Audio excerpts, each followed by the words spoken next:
Beginning in the late 1980s, scientists started experimenting with random numeric generators, referred to as eggs today, and whether human consciousness could impact the randomness, either as an individual effort. It's all up here now. You want to move something, you got to move it with your mind. You got to focus. You hear what I'm saying? Or as a measurement of individuals having a shared experience, such as a ritual or sporting event. Over time, the methods of testing and analysis would improve, and by the late 1990s, a system of 37 eggs were set up around the world, flipping heads or tails 200 times a second, and sending the data back to the Noosphere Project in California. Although no experiments were running on 9/11, 36 of 37 Global Consciousness Project Random Numeric Generators were operating, and began picking up a change in the quantum field around the world, beginning at 4:45 a.m. Eastern Standard Time, and they continue to do so for several hours into the evening. GCP scientists calculated the change in randomness that day as a 6.5 sigma event, translating into a 29 billion in 1 chance. The readings were just coincidence. Welcome to Disclosure 16, the Global Consciousness Project, and an Angels and Airwaves Skillshot. Under Theories and Speculations on the GCP website, there is a statement that is the meat of this video. Quote, "It also appears that the global consciousness effect is more than just casually related to nonlinear dynamical system models." Big words and a big term, but not that hard to understand visually. Here's Dr. Liz Bradley, Professor of Computer Science at the University of Colorado Boulder, to give us all the structure we need to understand the GCP in this short clip. Here's an example of a nonlinear dynamical system. It's a double pendulum, 2 pieces of aluminum and 4 ball bearings. Even though the system is physically very simple, its behavior is very complicated.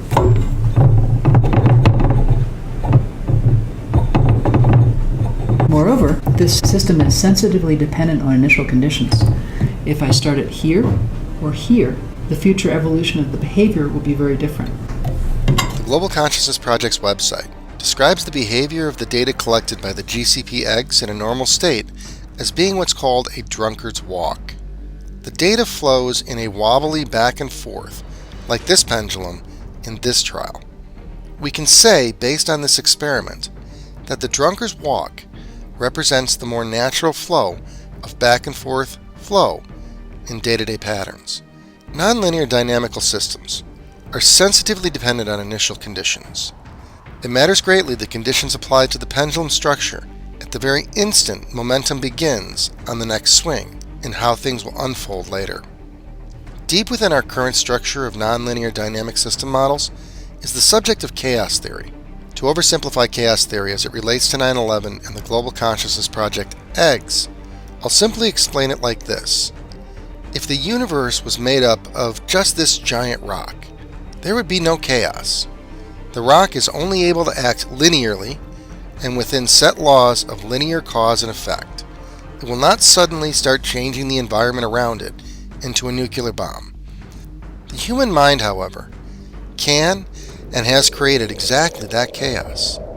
Human consciousness can create chaos by taking natural resources around them and turning them into a nuclear bomb.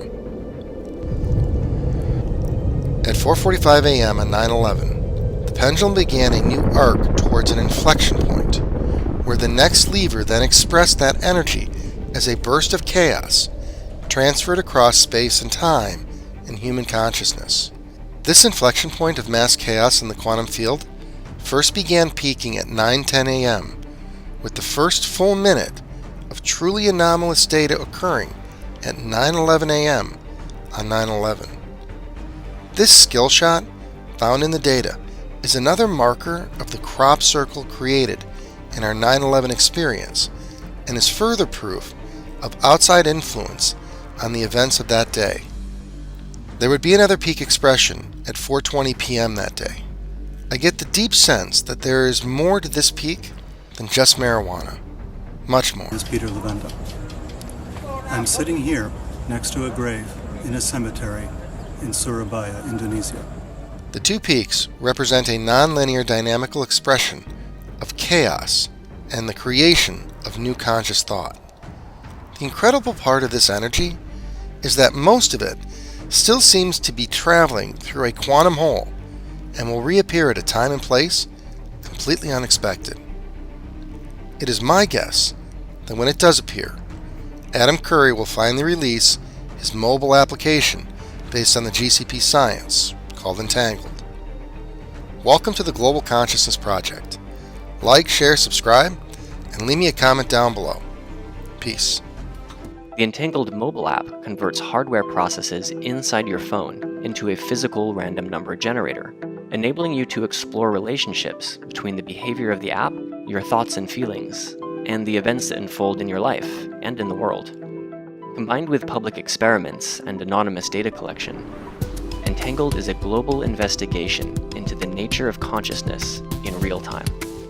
Entangled may be the start of an exciting new technology, and one that gives us a better understanding of what it means to say, we're all connected.